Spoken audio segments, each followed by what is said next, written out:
Good morning, students. With our team, Mr. Vikas Srivastava and Ashwini, I am R.D. Bhatt. आज आपको environmental studies में chapter 4 यानी my family, मेरा परिवार, ये पढ़ाया जाएगा। ये क्लास फर्स्ट का चैप्टर 4 में जो आपके जो मेन वर्ड्स हैं जिनकी मीनिंग हो सकता है आपको ना आए या आपको आता भी हो तो भी आप इसे लिख लें और याद कर लें। इससे आपको समझने में बड़ी आसानी होगी।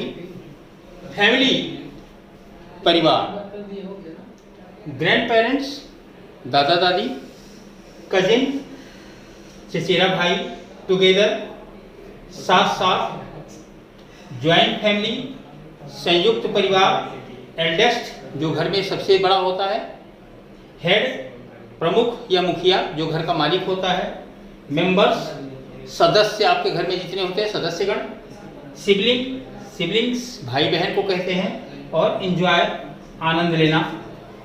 ये वर्ड मीनिंग्स हैं, इनको आप याद कर लेंगे, इससे आपको पढ़ने में आसानी होगी। अब चैप्टर शुरू करते हैं हम। My family.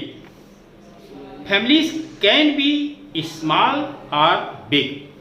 परिवार छोटा भी हो सकता है और बड़ा भी हो सकता है। परिवार अगर मेंबर 2, 3, 4 हैं छोटा परिवार कहलाएगा, अगर 10-12 हैं तो बड़ा परिवार कहलाता है। तो परिवार छोटा भी हो सकता है, बड़ा भी हो सकता है। A small family has parents and 1 or 2 children. जो छोटा परिवार होता है उसमें जो घर में लोग होते हैं कौन कौन होता है? माता पिता होते हैं, 1 या 2 बच्चे होते हैं, ये छोटा परिवार कहलाता है। Such a family is called a nuclear family. ऐसे परिवार को हम लोग क्या कहते हैं? एकल फैमिली, एकल परिवार, यानी कि जहाँ पे एक ही घर के ही लोग रहते हों, अपने मतलब माँ बाप और बच्चे 1-2, उन्हें हम एकल फैमिली या न्यूक्लियर फैमिली भी बोलते हैं। Rohan lives in nuclear family. Rohan एक एकल परिवार में रहता है। सेकेंड, दूसरी फैमिली क्या होती है? ए फैमिली इन विच, परिवार जिसमें live with more than 2 children, वह परिवार जिसमें 2 बच्चों से ज़्यादा रहते हैं, is called a big family, उसे हम बड़ा परिवार कहते हैं। माता पिता हों, 1-2 बच्चे हों तो छोटा परिवार कहते हैं, जिन्हें हम न्यूक्लियर फैमिली कहते हैं। और माता पिता हों और 2 से ज़्यादा बच्चे हों तो उन्हें हम बिग फैमिली कहते हैं, बड़ा परिवार कहते हैं। इसके अलावा इफ़ ए फैमिली है ग्रैंड पेरेंट्स, अगर परिवार में आपके दादा दादी हैं, अंकल आंट चाचा चाची हैं, कजिन्स आपके चचेरे भाई हैं, लिविंग टुगेदर और साथ साथ रहते हैं, ये साथ साथ रहते हैं, it is called a joint family, जिसे हम संयुक्त परिवार यानी कि सब मिला जुला परिवार कहते हैं। सीना लिव्स इन ज्वाइंट फैमिली। सीना ज्वाइंट फैमिली में रहती है, संयुक्त परिवार में रहती है। The eldest member of the family is called the head of the family. घर का जो बड़ा सदस्य होता है, जिसकी उम्र दराज उम्र में जो ज़्यादा होता है, वही घर का प्रमुख होता है, वही घर का मुखिया होता है या मालिक होता है। उसी के कहने पे पूरा परिवार चलता है। हु इज हु, कौन कौन है? The people in a family are its member. लोग जो परिवार में रहते हैं वो परिवार के सदस्य कहलाते हैं।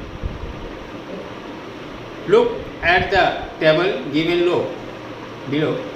आपके बुक में एक टेबल दिया हुआ है इस तरह से। टू नो, यह जानने के लिए, more about the different members of a family, अलग अलग सदस्य परिवार में क्या क्या होते हैं इसके बारे में जानने के लिए दिया हुआ है। पेरेंट्स माता पिता, सिबलिंग भाई बहन, ग्रैंड पेरेंट्स दादा दादी, आंट चाचा चाची, अंकल चाचा, कजिन चचेरे भाई। Some animals also live together like families. कुछ जानवर भी ऐसे होते हैं जो मनुष्यों की तरह से एक परिवार में रहते हैं। The members of a family share their work, परिवार के सभी सदस्य कार्य को बांट लेते हैं and enjoy many things together, और साथ साथ बहुत सी चीज़ों का आनंद लेते हैं। अब शॉर्ट फॉर्म में इनकी हिंदी एक बार फिर बता दे रहे हैं। परिवार छोटा या बड़ा हो सकता है, जिसमें जो छोटा परिवार है उसमें माँ बाप के अलावा आपके 1 या 2 बच्चे होते हैं। ऐसे फैमिली को हम एकल परिवार कहते हैं। रोहन एक एकल परिवार में रहता है। एक परिवार जिसमें माता पिता के अलावा 2 से ज़्यादा बच्चे हैं उन्हें हम बड़ा परिवार कहते हैं। अगर परिवार में दादा दादी, चाचा चाची, चचेरे भाई बहन ये साथ साथ रहते हैं उन्हें हम संयुक्त परिवार कहते हैं। सीना एक संयुक्त परिवार में रहती है। घर का जो सबसे बड़ा बुजुर्ग होता है वही घर का प्रधान या घर का मुखिया होता है। पीपल वो लोग जो एक परिवार में रहते हैं उन्हें हम परिवार का सदस्य कहते हैं, जैसे parents, sibling, grandparents, aunt, uncle, cousin. कुछ जानवर भी होते हैं जो साथ साथ एक परिवार की तरह से रहते हैं और जिनका जो काम है वो अपने कार्य को बांट देते हैं। इस तरह से बेटा आपका पहला 3rd चैप्टर 4 माय फैमिली, मेरा परिवार, ये पूरा हुआ। और इसमें जो दिए हुए होमवर्क हैं बुक लेकर के आप करते रहें और वर्ड मीनिंग भी आप याद कर लें।